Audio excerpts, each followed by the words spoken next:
Good morning and welcome back to Lynn's Kitchen. Another week in lockdown. Are we week 9? I've lost count. They're all blurring into one. But yes, we've managed to get to, I think, week 9. And little glimmers of hope that we're going to be able to get out and about a little bit more. Maybe to a garden centre, maybe to the park to meet some friends or family. I am dying to see my son and his fiancée, I really am. So the recipe I am going to share with you today might be useful for a little get together in a park. It is another family favourite. Lots of you were loving the flake meal biscuits last week and sharing photographs and stories about them, which is fabulous. But this one is a savoury recipe this time, and it's bacon, egg and sausage pie, a real firm favourite in our household. It's my mum's recipe. She makes a very good bacon, egg and sausage pie, and it's something I associate with picnics and lunches in the garden. It can be eaten hot or cold, lovely with salad, lovely with baked potato, and really lovely. I really recommend it. So I also wanted to share with you a recipe making pastry. So we're going to make a savoury short crust pastry this morning, and I hope you enjoy this recipe as much as our family does. So in my bowl I have a pound of plain flour, or that's about 450 grams of flour. And I have got, what have I got? I've got 8 ounces of marg or butter, whichever you prefer. Now, I have folks, my son and my daughter are not great with dairy. My son's totally dairy intolerant. So you can make this pastry with a dairy-free marg rather than butter. Again, I'm going to use marg in this case. I have an egg and I have some cold water. So all I'm going to do at this point is, as you've seen me do before with some of my recipes, is just rub the flour in with the butter. And you're really wanting to coat all the flour with the butter. And lifting up your mixture just to add air into your pastry to make it nice and light. Now they say the best pastry makers have got cold hands.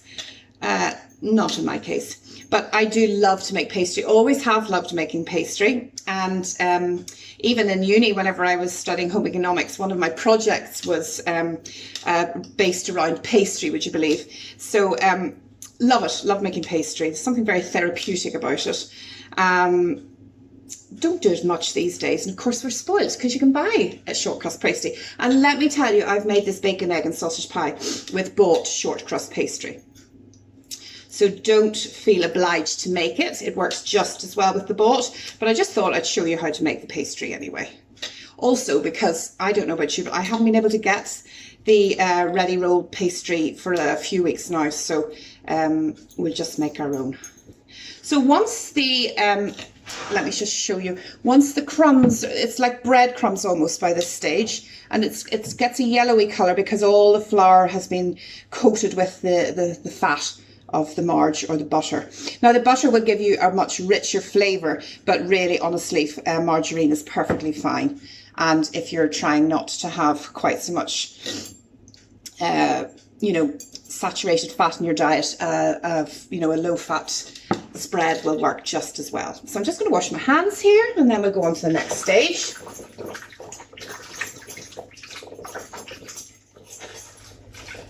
Let me see where my tea towel is. There we go.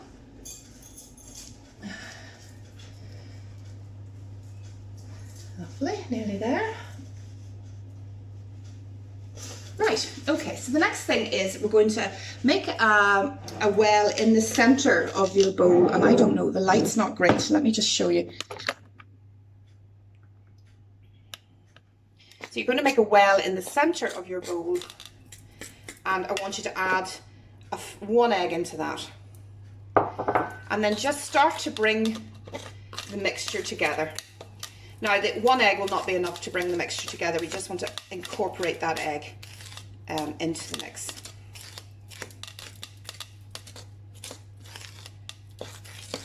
Now then I also want to add a little pinch of salt, so it's hard to do with one hand, but I'm just going to add a pinch of salt just because it's a savoury pastry. So let's just continue to mix that all in. So you can see it's starting to come together in the center, but now it's not enough obviously to make the dough. So very gradually you're going to add some cold water and just put a little bit around the edges like that, and start to bring the crumb together in the center.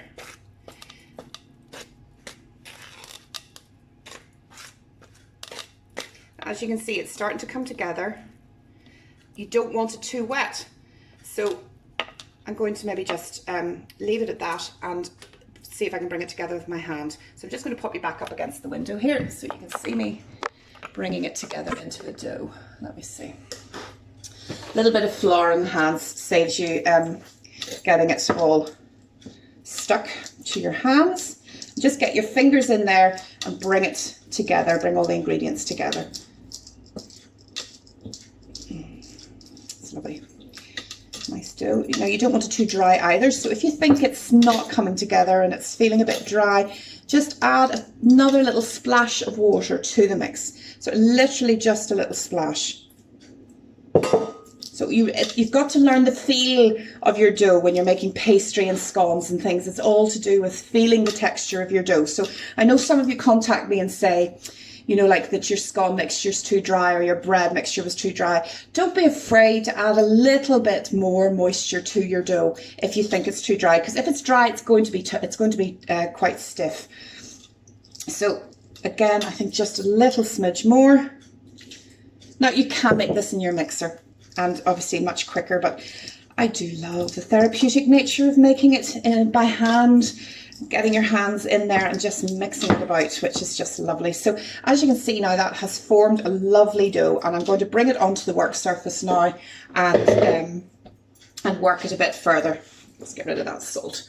So a little bit of flour on your work surface, and I'm just going to knead it a bit just to bring all the ingredients, you know, really together into a smooth dough, so that whenever you're going to roll that out into your baking tin, that it won't crack and it won't be difficult to do. Now ideally they say to pop it into the fridge and leave it for about half an hour to firm up and to relax, which you can do, and that stops it shrinking when it's in the oven, which is good. So I'm going to pop this into the fridge, but first of all what I'm going to do is divide it into 2/3 and a third. So 2/3 is going to be the base of your tart and the third is going to be the top. So that's going to be enough pastry for the base, and then that one's going to be enough pastry for the top. So I'm just going to put them on a wee plate and pop them in my fridge and let them relax just while I get the rest of the ingredients sorted out.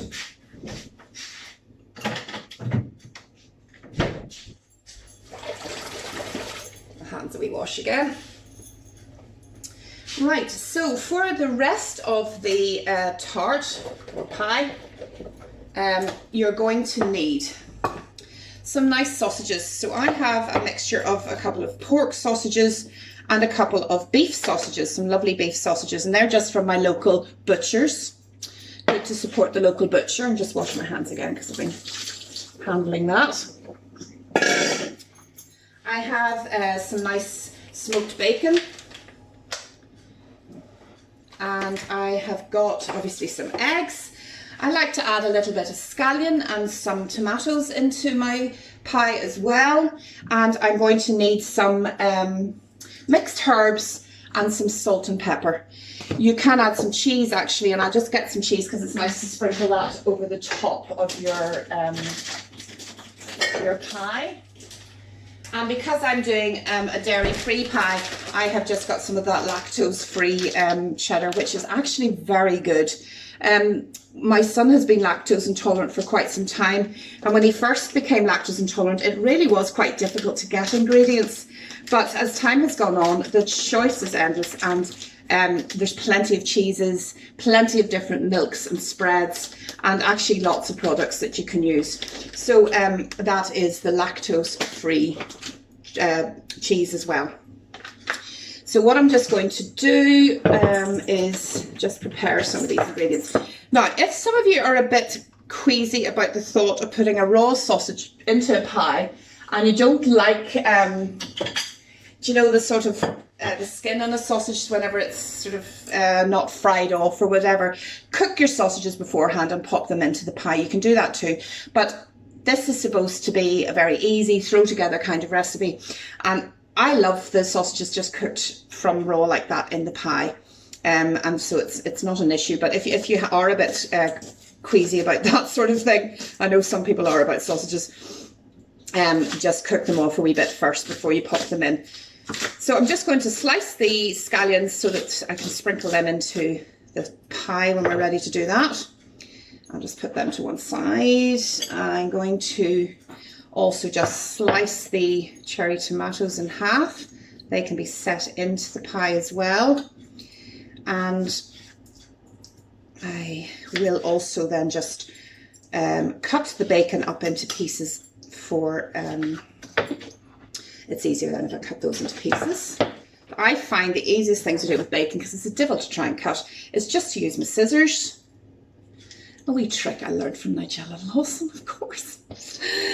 I just then chop it up into little bits with my scissors, and it's much easier than trying to do it with a knife. So I've got maybe two, I maybe put a wee bit more bacon in. I like plenty of bacon in there.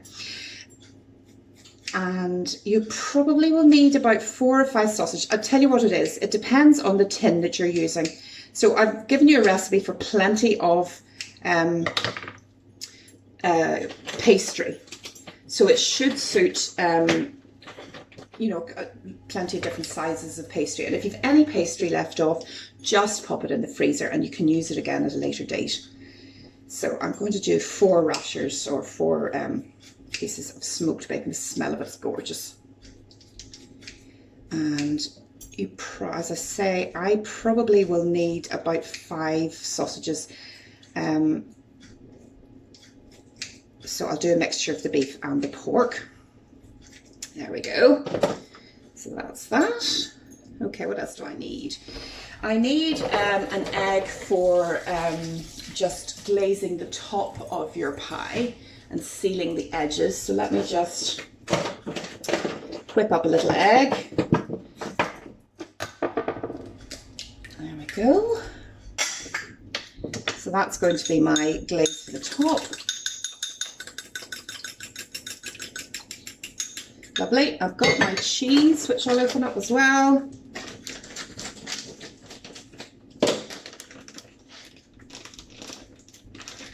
Ooh, really? These, you see these resealable things? Honest to goodness, getting into them is like baffling. Not helped, of course, because I've got my fake nails on. Yeah, look at them this week. They're lovely silver and grey. Loving them. Anyway, that's beside the sides. Okay, so I've got everything ready. As I say, I've got the sausages. So the other thing, of course, we need to have ready is that the oven is on to 180. So that's a bit higher than I normally cook pastries and my baking at, because obviously you've got a lot of raw ingredients in there that need cooked. So you want it at about 180, that's a fan oven. And it's going to cook for probably the best part of 50 minutes. And that's just to make sure that your bacon and your sausages are cooked right through. So then the tin. So I have a loose bottom tin. That really does help, because that means that you can actually take the pie out of the tin and it looks gorgeous on a picnic table, or if you were doing a brunch, you know, you can serve it out and it looks really nice. And I love this little fluted tin that I have. Now this is one I inherited from my grandmother, along with many other tins of hers, and it's just lovely. It's got a loose bottom and it's fluted, but honestly just a normal loose bottom cake tin will work just as well. Or if you would have maybe a quiche dish or a quiche tin, let me see, I think I might have one of those as well. Something like that. I know my mum always had little fluted tins like that. I'm not sure if that's not one of hers. So that's idea too. Now that's not very deep. and you want lots of sausages and eggs and bacon in your pie. So I like a deeper one, so I'm going for the deep one. And that doesn't have a loose bottom either, but it will work. But ideally, you want a loose bottomed tin. So let's put all those tins away. All sorts of tins, all sorts. Right, I'm going to get the pastry out. It hasn't been in for really probably all that long, but let's assume that it's been in the fridge resting for about 15 to 20 minutes. And what we need to do is roll out the pastry to line our tin. So I have just lightly greased that with a little bit of oil, and it's ready to put the pastry in. So let's have a look. Let's get our a little bit of flour on the side here just to keep the rolling pin, a little bit like the biscuits last week. Make sure your rolling pin is lightly floured, your surface is floured, and then just go in and roll. And keep turning your pastry so that you get a nice circle. Just little half turns will give you a circle, she says, as she's trying to make an oblong, but there we go, keep going. It'll turn into a circle now shortly. Yes, it's getting there. And you don't want it too thick because you don't want a big thick crust on your pie, but again, not so thin that it won't hold, and you know that you could hold the piece in your hand if you're at a picnic. So let's just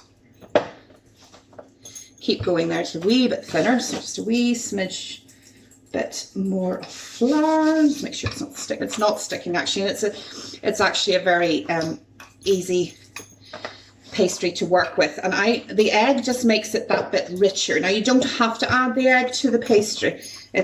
You know, short crust pastry wouldn't normally have egg in it, but because it's a rich short crust pastry, you add the egg. So as you can see, we've got a nice, pretty much big circle, and I'm liking the thickness of the pastry.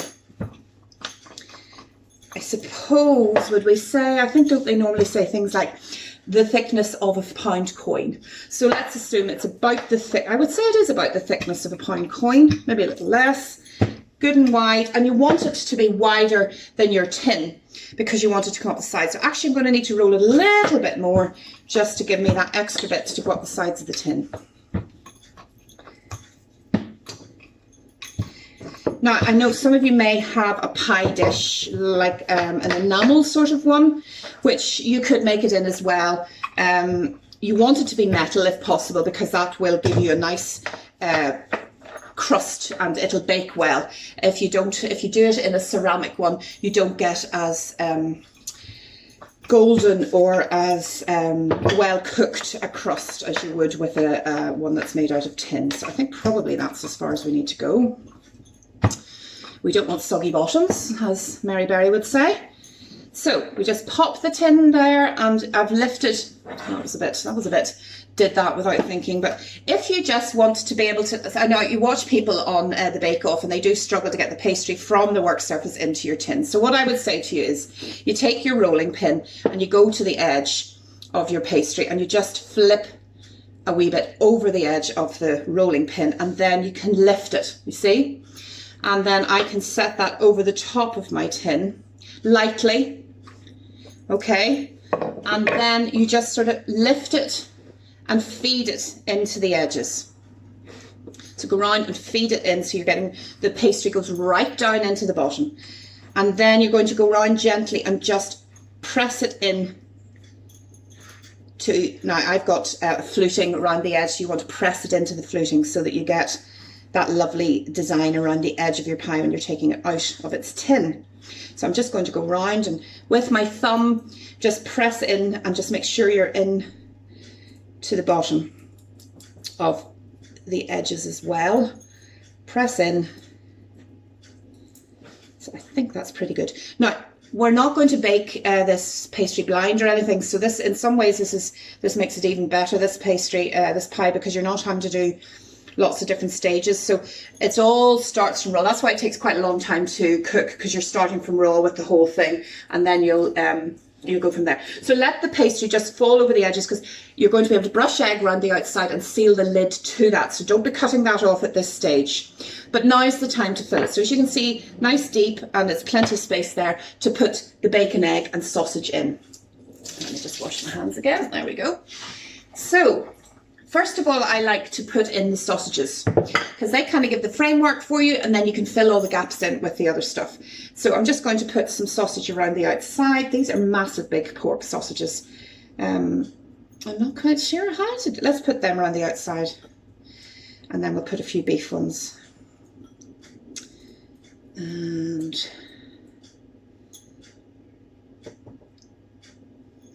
try and get as much in as possible. Let's try another one, will we? Well, here I've got another couple of sausages. Let's see. I'm dithering. But so those are massive pork sausages, aren't they? I probably could actually maybe cut those in half. Let's cut those in half, and then that will make it a lot easier for me. Those are those jumbo sausages, and I have to say the butcher's jumbo sausages are gorgeous. Really, really good. Gorgeous. That's my local butcher, and would highly recommend you support your local butchers if you can. At the moment, that'll make it easier. So what I want to do is make like a cartwheel around it. So let's do that. So there we are. That's better. That's better. So as you can see, so I've got some sausage around the outside and sausages down the middle. So then I am going to, I'm in a dither. I'm in a dither. Calm. Right. Let's see. You know, normally I don't think about this recipe. I just make it. And now I'm having to think about it. And when you think about things too much, then sometimes just you get yourself all in a dither. So here we go. So an egg into each of those gaps. So we've got four. And because you've made that sort of little cartwheel sort of thing, it holds the egg in place. And that means each person can get a whole egg, which is rather good. So let's put the other egg in there. And in there. Okie dokie. Next we will have some bacon. Let's just place the bacon wherever you fancy. All over the top. And then I'm going to put in the tomatoes as well in between. Yeah. Lovely. Loving it. Can't wait for this for tonight's dinner. That'll be a treat. Okay, and a little bit more bacon. Let's make sure it's well packed. Let's put some scallions in. I'm just going to wash my hands again because I wanted to add some seasoning. So a little bit of mixed herbs. Just lovely. It's nice with the tomatoes and the egg. Sprinkle some mixed herbs. And a little bit of salt. My hair is driving me mad, it's so long. It keeps getting into my eyes, but a little bit of salt. Now you've got quite a lot of salt with the bacon and stuff, so I wouldn't add too much. And a little bit of black pepper. And in my opinion, there is room for some more bacon. Do you know, I have another sausage and I'm going to just use it because waste not, want not. And look at that, look, it's filled to the brim with goodness and yumminess. Right, I'm going to chop up that last sausage because I don't want to waste it. And you might as well go in with the rest. I've just chopped it up. And you could chop up your sausages like that and put it into the pie if you want to, but there we are. So, lovely, filled to the brim with sausages, bacon, tomatoes and scallions and herbs and salt and pepper. And there's 4 eggs in there, which will cook in around your mixture. So now we need to make the lid. So let me just clean the work surface where I was chopping those sausages, which is not very hygienic. Okay, and we're going to make the lid. So let's just get a little bit more flour on my work surface. And we repeat the process again with this last third of flour. A little bit of flour, last third of dough even. Goodness me. Right, see, this lockdown is getting to my brain. It's starting to just disintegrate. Right, well, that's my excuse and I'm sticking to it. Okay, let's roll this out again. Keep it turning because you want it circular on the top of your pie. And you want it a little bit wider than your tin. keep turning. You can see that it's starting to come in to your nice circle. Looking good. It's just starting to stick a little bit to my rolling pin. There we go. Okay, that's us. Now, let's just check that it's going to be wide enough for my pies. Just set your tin on top. Make sure there's a bit of a little bit of pastry just a little bit wider than the base. So that's going to be plenty. Once again, just the way to do it is roll the edge over the rolling pin and lift it. And let's get this back up here. So I'm not actually quite ready for that yet. So let's just bear with me a wee second. So what you need now is your egg wash, and just rub your egg all around the edge, that little edge of pastry that you left from the base. Gorgeous. And now lift your pastry up and set it over the top, and it should meet. So just go round with your fingers and press all the way around that edge, sort of to form a seal. And what I like to do then is just to run your rolling pin, not right across the top because you squash the contents, but just run your rolling pin round the edge, and you can see that that comes away. And it also means you're getting a nice tight seal of the top with the bottom. And you can see that that has given you a nice finish all the way around. It has sealed the top with the bottom, and that just looks gorgeous. Just press it all down to make sure it's all tucked in. Now, in order to let the steam out as it bakes, you need to put a couple of little slits in the pastry in the top. So I'm just going to put a couple of good big slits in the top to let the steam come out as it cooks, and then I'm going to brush the whole lot with this egg wash, and that'll give it a lovely golden colour.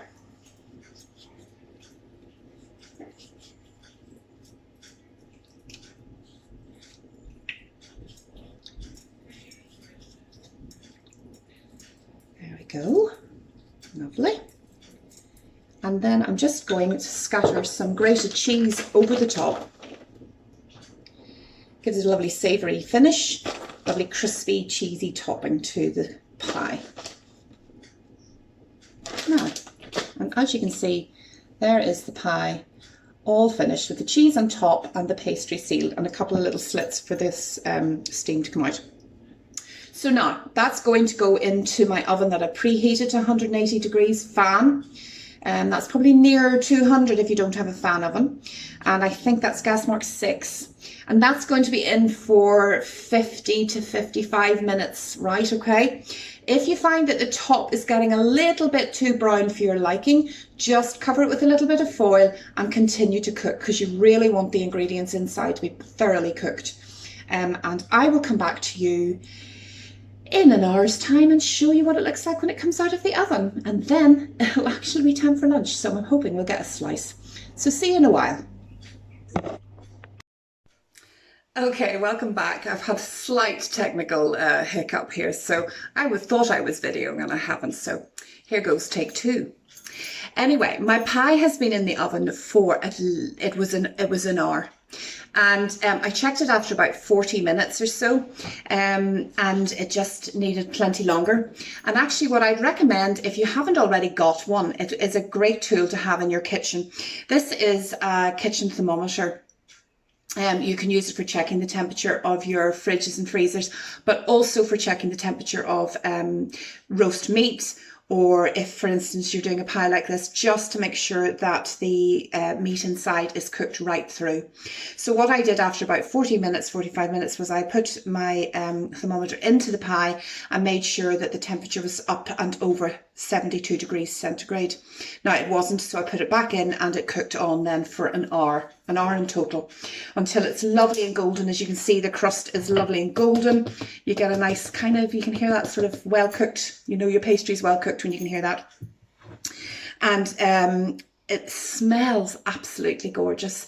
And I was speaking to my aunt while it was in the oven. I had a phone call, and she was saying actually it's my granny's recipe, and her mouth was watering at the thought of bacon, egg and sausage pie. So another family recipe for you. So I've actually was showing you how to get it out of the tin and cut a slice. So I'll just show you. It's looking gorgeous. Lovely with a bit of salad, and I would recommend it either with a chili jam or with a caramelized red onion chutney. Gorgeous. That's what I'm going to have for my lunch. Just a wee tip to get it out of the tin. I just popped a knife around the edge just to loosen the tin away from the edge of the tart or the pie. And then what I do is, obviously this is cooled down a little bit, so don't do it straight away, let it cool for a little while. Put the glass underneath so that it's right in the middle where the loose bottom tin is, and then just gradually loosen and drop the edge of the tin away. And if I take that out of the road and I slip a knife in underneath the pie, you can just then slip away the base of your tin. And you can imagine if I get some leaves, how lovely that would look on a brunch table, you know, or a buffet table. That would look so delicious. And you know, you could have a couple of dishes of the chutney on either side that people could help themselves to a bit of pie and some chutney when we're allowed to have visitors again, obviously. But in the meantime, enjoy it with a salad and a baked potato for your tea, or bring it on a picnic, because honestly, it is just brilliant on a picnic. And as I said to you earlier, I have lots of fond memories of picnics, both here and on holidays, sharing Mom and Mum's bacon, egg and sausage pies. So I hope you enjoy this recipe, that you try to make some pastry and try and make the pie and enjoy it, and keep baking. And I look forward to seeing your creations sent to me by photograph as usual. See you soon.